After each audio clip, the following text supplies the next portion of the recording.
Learning and Teaching. This is for B.Ed first year, exclusively for Pondicherry University, Vasavi College of Education, Pondicherry, explained by Dr. Shubha. So this Unit 2 deals with theoretical perspectives on learning.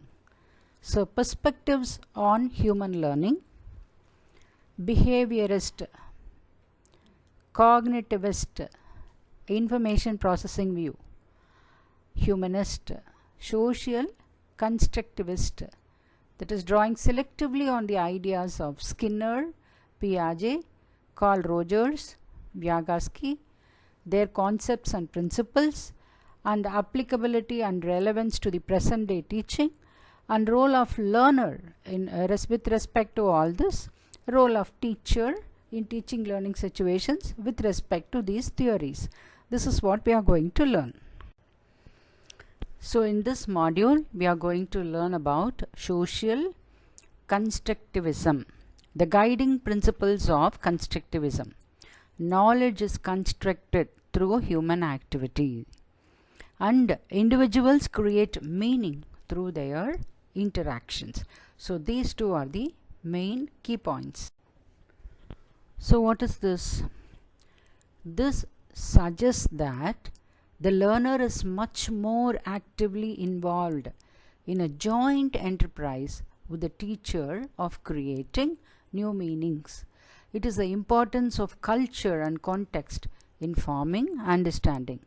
Okay, so the learner will learn more if there is a guide, okay, if the teacher is there, and the teacher will give creating new meanings, will construct the ideas into the minds of the learner.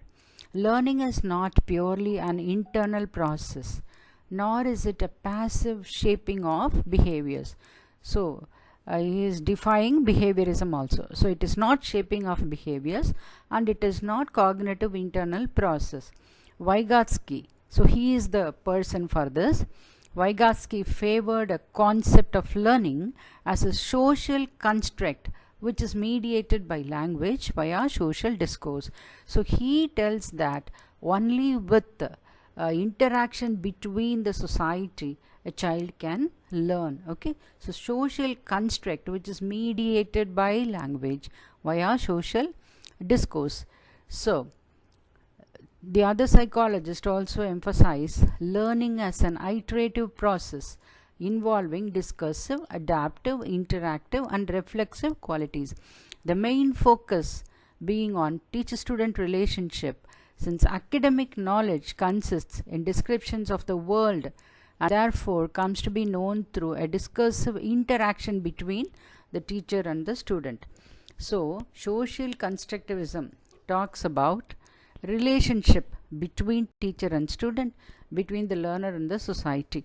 Only then learning can happen. Constructivism is an approach to learning that holds that people actively construct or make their own knowledge, and that reality is determined by the experiences of the learner. So the learning happens only by the learner. The learner has to construct all the ideas and he has to learn. So in elaborating the idea, Ahrens states that constructivism believes in personal construction of meaning by the learner through experience, and that meaning is influenced by the interaction of prior knowledge and new events. So he has to connect his past experiences with the new information, then only learning can happen. So knowledge is constructed rather than innate or passively absorbed. That is, innate means inborn, by birth. Passively absorbed means somebody is teaching and he is observing. It is not that. So knowledge, he is constructing his own knowledge, the learner. So constructivism's central idea is that human learning is constructed, that learners build new knowledge upon the foundation of his previous learning. This prior knowledge influences what the new or modified knowledge an individual will construct from new learning experiences.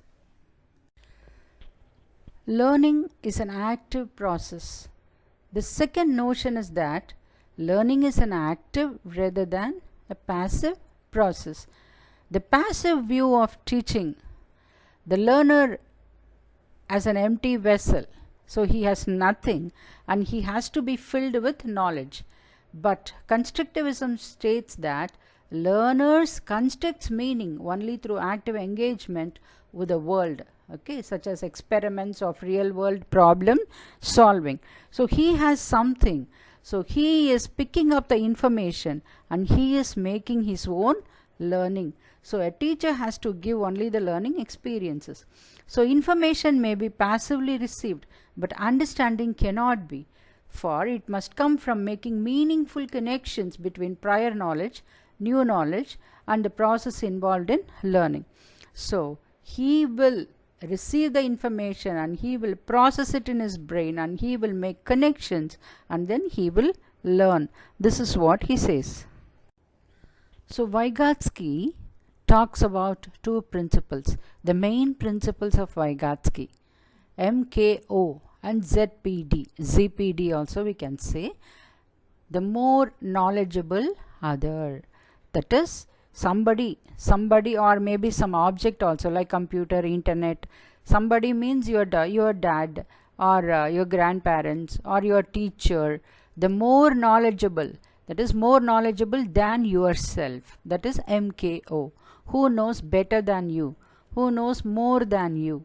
Okay, now ZPO, the zone of proximal development. We will deal with it later. Okay, thank you. Now zone of proximal development. Now what is this ZPD or zone of proximal development? Every person will have three things. What is known already. So I know something, my prior knowledge. Now the zone of proximal development is the area in the brain that is skills too difficult for a child to master on his own, but that can be done with the guidance and encouragement from a knowledgeable person. That is with the help of a teacher or with the help of a father, with the help of internet, he can do. That is the zone of proximal development. The development of the learner in that area of the brain. And then even with the help he cannot do, that is the other zone, what is not known. Even with the help he cannot do, the learning cannot happen. So that is what is not known. So what is known and what is not known. In between you have an area, with the help you learn something. Again, this also zone of proximal development. Learning is too easy, that is what you know. That gives you boredom. And learning is too hard, that is anxiety. In between these two you get the zone of proximal development. That is somebody is assisting you, scaffolding you. Scaffolding means what? Scaffolding means guiding, supporting. Okay, so with the presence of scaffolding, with the presence of support, you learn. You try to learn independently and you automatize learning. Okay. So this is the overall picture. The zone of proximal development, I told you, that is what can be done and what cannot be done. Beyond reaches what cannot be done by you. What the learner learns by his own self. And he learns with the help, that is in yellow color, with somebody, knowledgeable others, more knowledgeable others, and tools and technology. So that is the zone of proximal development. So you can just this more knowledgeable others means somebody who knows better than you. Now zone of proximal development is the zone which the child can get a guidance or encouragement from a skilled person. So Vygotsky, the person sees, the psychologist sees the zone of proximal development as the area where the most sensitive instruction or guidance should be given, allowing the child to develop the skills. They will then use it on their own, developing higher mental functions. So this is what Vygotsky's constructivism. So here learning is a social activity. It is something we do together in interaction with each other rather than an abstract concept. So according to constructivism, a teacher should be there or more knowledgeable person should be there to help the students to learn. So Vygotsky believed that community plays a central role in the process of making meaning. The environment in which children grow up will influence how they think and what they think about. Thus, all teaching and learning is a matter of sharing and negotiating socially constituted knowledge. And Vygotsky states cognitive development stems from social interactions and from guided learning, and this happens within the zone of proximal development as children and their partners co-construct knowledge. So children, with the help of the teacher or with the help of more knowledgeable other people, construct knowledge. The primary responsibility of the teacher is to create a collaborative problem-solving environment where the students become active participants in their own learning. So from this perspective, a teacher acts as a facilitator rather than an instructor. He cannot instruct only, okay? He has to facilitate, be with the children.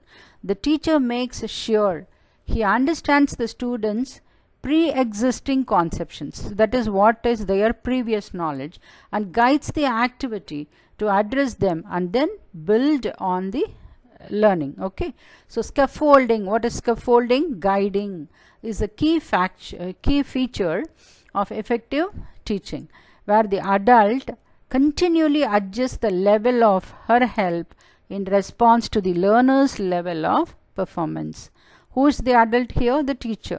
So in the classroom, scaffolding can include modeling a skill, providing hints or cues, and adapting material or activity.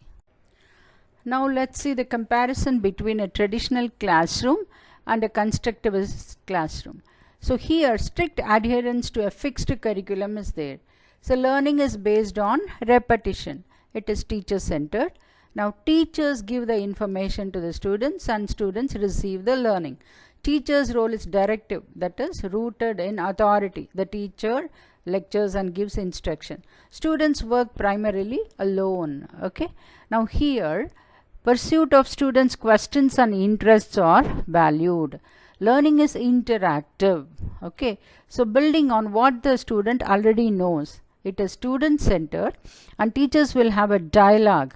The teachers will be a facilitator. So it is interactive and rooted in negotiation. It is not authoritative. So students work primarily in groups, cooperate. So in social constructivism, it is a student-centered learning. Students construct their own knowledge and it is interactive. Okay, so it is guide on the side. The teacher is a guide on the side. It is a situated learning and real world practical learning, real world connections will be there. Pre-existing knowledge. Okay, the learning based on pre-existing knowledge, and the teacher will share the ideas, and group learning will be there, and it is authentic. Now let's quickly see the comparison between constructivism, behaviorism and cognitivism. Constructivism, learners construct their own learning environment and it is inquiry based learning, and emphasize social element, knowledge constructed by learning, and assess based on knowledge gained.